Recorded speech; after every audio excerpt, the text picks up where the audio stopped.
When Elizabeth found out that her son Alex had passed away, she was devastated. During the funeral, she decided on impulse to say goodbye one last time before the burial. But when she opened the coffin, something shocking and unbelievable happened and changed her life forever. The mourners at the funeral had gathered to say their final goodbyes to Alex, a young man who had been taken from them too soon. In the front row, Alex's mother, Elizabeth, sat looking lost. She felt the loss more deeply than anyone there. No one knew her son as she did. The coffin was slowly being brought closer to the open grave, as it was about to be lowered into the waiting earth. A wave of despair washed over Elizabeth. She couldn't bear to see her son put into the ground. The pain was just too overwhelming. Suddenly, she jumped from her seat, shocking those around her. She wouldn't allow her son to be buried without one last kiss from his mother. She immediately ran over to the undertakers and pushed them away. She wanted to open the coffin and see her son again. Chaos erupted as mourners and funeral attendants rushed to restrain Elizabeth. They tried to calm her down and stop her from having a mental breakdown, but Elizabeth was relentless. With all her might, the old lady wrenched open the coffin lid. What happened next was shocking, even more than the story behind the reason why they were holding a funeral in the first place. Elizabeth and her son, Alex, had always been close. He was her only son, and she loved him more than anything in the world. Alex was always kind and respectful, and he always helped her out around the house. He was also a bright student, and he had a promising future ahead of him. Alex's father had died when he was young in a car accident. Since that time, Elizabeth had raised him on her own, without anyone's assistance. She had worked hard to give him everything he needed, even going the extra mile to make sure he lacked nothing. All his school fees, sports fees, and excursion fees were always paid on time. No one could ever suspect that he was being raised by a single mother. Because of this, Alex was determined to make his mother proud. So he worked extra hard in school to make sure he was always at the top of the class. By the time he was done in high school, he gave his mom his first big surprise, a full scholarship to college. Elizabeth was so proud of her son, but little did she know how things were going to end up. It was in college that Alex met Natalie. They were both studying business, and they had run into each other in class. Alex was immediately smitten with Natalie's beauty. She had long, flowing brown hair, sparkling blue eyes, and a contagious smile. He couldn't help but stare at her, and luckily she was also drawn to him. She liked his intelligence, his sense of humor, and his kind heart. He could always make her laugh even when she was feeling down. They started dating within a month, and soon the two quickly became inseparable. Alex was particularly drawn to Natalie's intelligence. She was sharp and witty, and she could always challenge him intellectually. They loved having deep conversations about everything, from business to engineering to philosophy.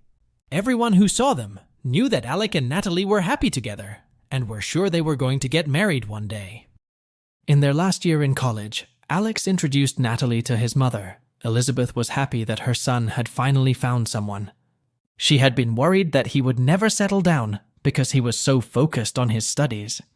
But after meeting Natalie, Elizabeth was relieved. The young woman was everything she could ever desire for her son.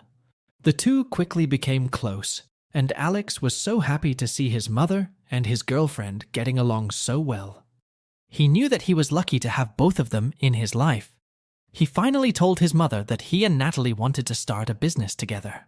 Elizabeth was supportive of her son and was willing to help him do anything to get started. However, things started to change when Matt came into the picture.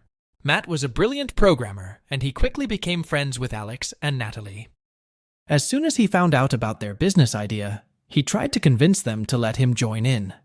Matt had always dreamed of starting his own company, but he didn't have the business knowledge or the resources to do it on his own. That was why he was so drawn to Alex and Natalie's business idea. He knew that they were the perfect partners to help him achieve his dreams, and quickly convinced Alex and Natalie that he was the missing piece of their puzzle. He told them that he could help them build a successful company and make them all rich. Alex was hesitant at first. Even though they were good friends, he didn't know if Matt would make a good business partner, but Natalie pressed him to agree. In all fairness, Alex was impressed with Matt's technical skills and his knowledge of the technology industry. He also trusted him because he was their friend, so he eventually agreed to a partnership. Matt quickly became an essential part of the team. He was responsible for developing the company's software, and he was very good at it. Their product was in high demand and soon became a huge success. Alex, Natalie, and Matt were all making a lot of money, but then things started to go wrong. Matt was very ambitious and manipulative, and soon started to cause problems. He started to make changes to the company's structures without consulting Alex and Natalie, and also began to take credit for their work. He made risky decisions for the company without informing Alex, and even worse, he started to flirt with Natalie. This new behavior made Alex very uncomfortable. He tried to talk to Matt about his attitude, but he just brushed him off. He told him that he was only trying to help the company succeed. As for Natalie, he told Alex that he was just being paranoid. But Alex didn't believe him. He knew that Matt had something up his sleeve, and he was worried about what he was planning. He now began to wish he had never agreed to let him join the company. Soon, Matt began to argue with Alex constantly about the direction of the company. Matt wanted to sell a lower quality version of their product for more income, but Alex didn't agree. The arguments escalated, and soon the friends and business partners started to drift apart. What hurt Alex most was when he noticed that Natalie was becoming too close to Matt. He had always trusted her, but now he wasn't so sure about her true feelings. When he confronted her, though, she denied that anything was going on between her and Matt. Yet, Alex didn't believe her. He could tell that she was hiding something. Alex was furious. He felt betrayed by both his friend and his girlfriend. He didn't know who to trust, and he was starting to feel like he was being pushed out of his own company. He was also worried about Natalie and didn't know what to do. That was when tragedy struck. Alex was walking home from work late one night when he was attacked by a group of thugs. They tried to rob him, but they found nothing on him. This made the thugs very angry, and they attacked him. Fortunately, a passerby found Alex unconscious the next morning and called 911. Alex was rushed to the hospital where he was treated for his injuries. When Elizabeth found out what had happened to her son, she was devastated. She stopped all she was doing and rushed to the hospital to be by her son's side. Alex was in critical condition, but he survived the attack. Still, he had to spend several weeks in the hospital to recover from his injuries. When Alex was finally discharged from the hospital, he returned home to live with his mother. Elizabeth was heartbroken to see her son so injured and traumatized. She did everything she could to help him recover, but it was a slow process. Alex was physically recovering, but he was struggling emotionally. He was withdrawn and depressed. He didn't want to go out or see anyone, not even his girlfriend, Natalie. He chose to spend all of his time alone in his room.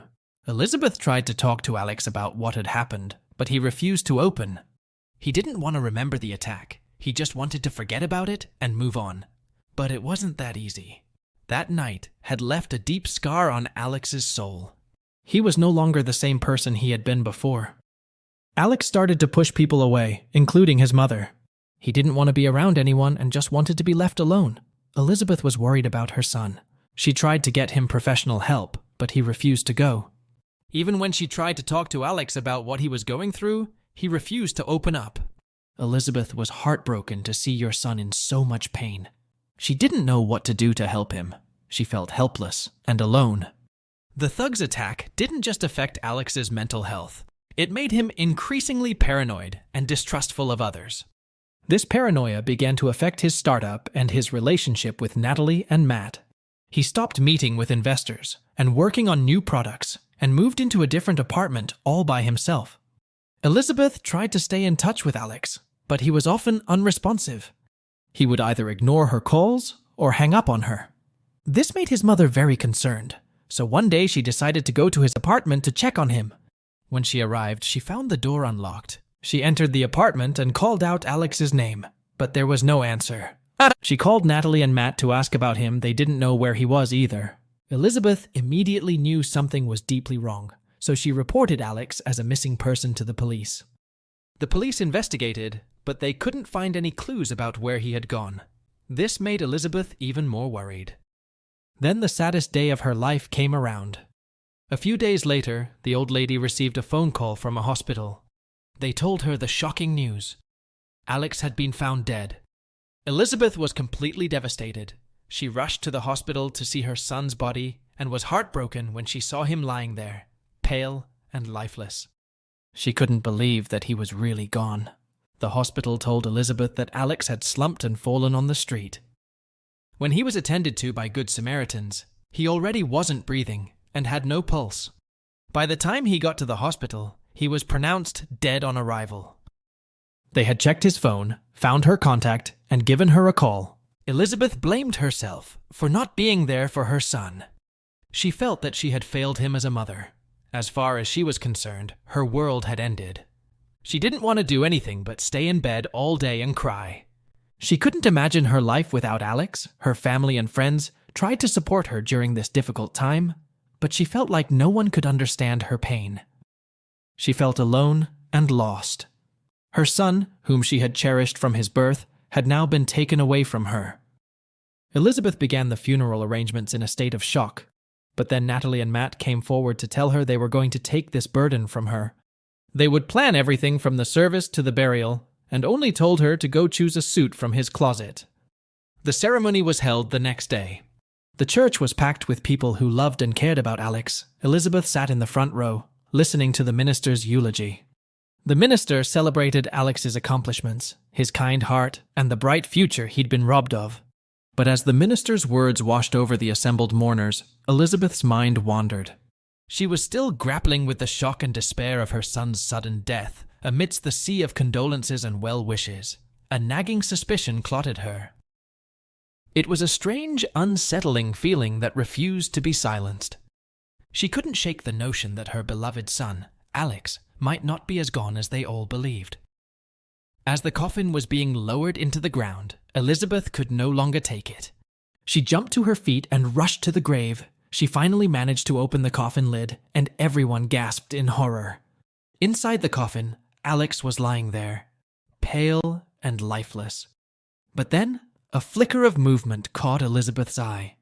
Alex's chest was rising and falling, slightly. He was alive. Elizabeth screamed for help, and the mourners rushed to the grave. They helped her lift Alex out of the coffin and lay him on the ground. He was still unconscious, but he was breathing. The paramedics arrived a few minutes later, and rushed. Elizabeth followed in the ambulance, rang that her son would be okay. At the hospital, Alex was placed in the intensive care unit. He was still in critical condition, but the doctors were hopeful that he would make a full recovery.